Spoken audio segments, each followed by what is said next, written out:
नमस्कार दोस्तों, आप सभी का फिर से एक बार बहुत बहुत स्वागत है मेरे चैनल मिथिका में, जहां मैं आप लोगों को ऐसी नई नई कहानियां सुनाती हूं जो आपने पहले कभी नहीं सुनी होंगी। तो चलिए आज की कहानी शुरू करते हैं। सर्सी से अनुमति लेकर अब ओडिसियस और उनके साथी टायरेसिस की खोज में अंडरवर्ल्ड आ पहुंचे थे। सर्सी के बताए गए नियम का पालन करते हुए उन्होंने अपने साथ एक भेड़ लाया था, जिसे काटकर उसके ताजे खून से जमीन को सींचते ही सारे के सारे आत्माएं उससे पीने के लिए आगे आने लगे।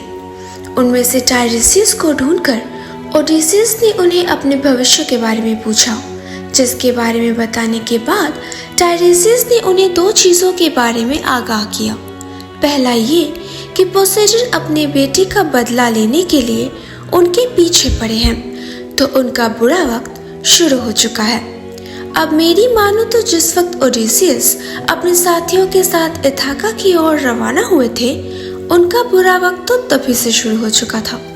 खैर, दूसरा ये कि ट्रिनाशिया के द्वीप पर जब वो रुकेंगे तो वहाँ घास चरते हुए भेड़ बकरियों को वो ना मारे, क्योंकि वो सारे सूर्य देवता की संपत्ति है।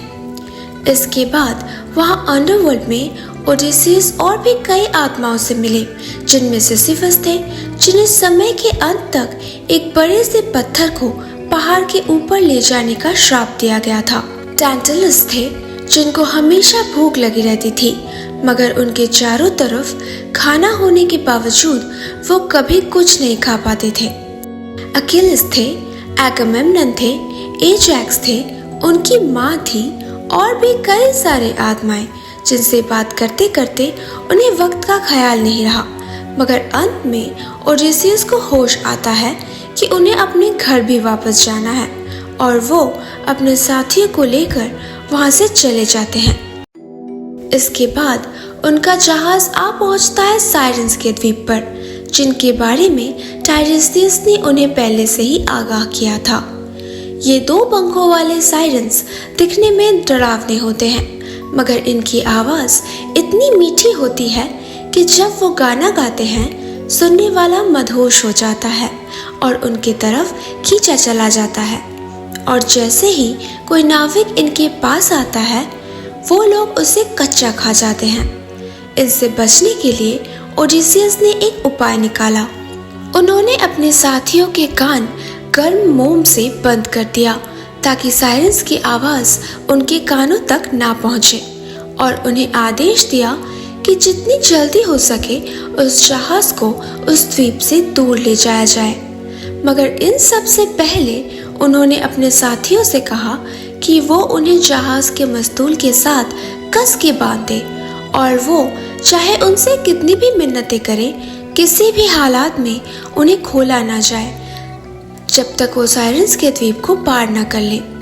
अब आप ये सोच रहे होंगे कि ओडिसियस ने भी अपनी बाकी साथियों की तरह अपना कान मोम से क्यों नहीं बंद कर लिया। वो इसलिए क्योंकि उन्हें साइरेंस का गाना सुनना था, और इथाका वापस जाकर सबको बताना था कि वो साइरेंस का गाना सुनकर भी जिंदा वापस आए हैं। साइरेंस से पीछा छुड़ाने के बाद अब उनका पाला पड़ने वाला था स्काइला और कैरिप्टस नाम के दो विशाल और भयानक मॉन्स्टर से। कैरिप्टस समुद्र के गहराइयों में छिपकर अपने शिकार का इंतजार करता था, और जब भी उसे कोई नाव या जहाज दिखता था, वो एक व्हर्लपूल का सृष्टि करता था और उस जहाज को पानी के अंदर खींच लेता था और नाविकों को खा जाता था। अगर कुछ नाविक खुशकिस्मती से बच भी जाते थे, तो स्काइला आसमान से उन पर नजर रखती थी और बचे हुए नाविकों को उठा ले जाकर खा जाती थी। ऐसा ही कुछ ओडिसियस और उनके साथियों के साथ भी हुआ। कैरिप्टस के बनाए हुए व्हर्लपूल से तो वो कुछ भी करके जहाज को मोड़कर बच गए, मगर स्काइला ने उन पर हमला करके ओडिसियस के 6 साथियों को उठा लिया। इस घटना पर बाद में ओडिसियस कहते हैं, जब स्काइला उनको अपने गुफा के सामने पड़े एक चट्टान के ऊपर रखकर कच्चा चबा रही थी, वो दर्द के मारे छटपटा रहे थे और मेरी तरफ हाथ आगे करके मुझसे मदद मांग रहे थे। इस पूरे यात्रा के दौरान मेरा देखा हुआ ये सबसे डरावना मंजर था। तो दोस्तों, कैसी लगी आप लोगों को आज की कहानी? अगर अच्छी लगी हो तो प्लीज इसे लाइक कर दीजिए। नीचे कमेंट सेक्शन में लिखकर जरूर बताइएगा कि आप लोगों को कैसा लगा। और प्लीज प्लीज प्लीज मेरे चैनल को सब्सक्राइब कर दीजिए। और हाँ, अपने दोस्तों के साथ शेयर करना बिल्कुल मत भूलना।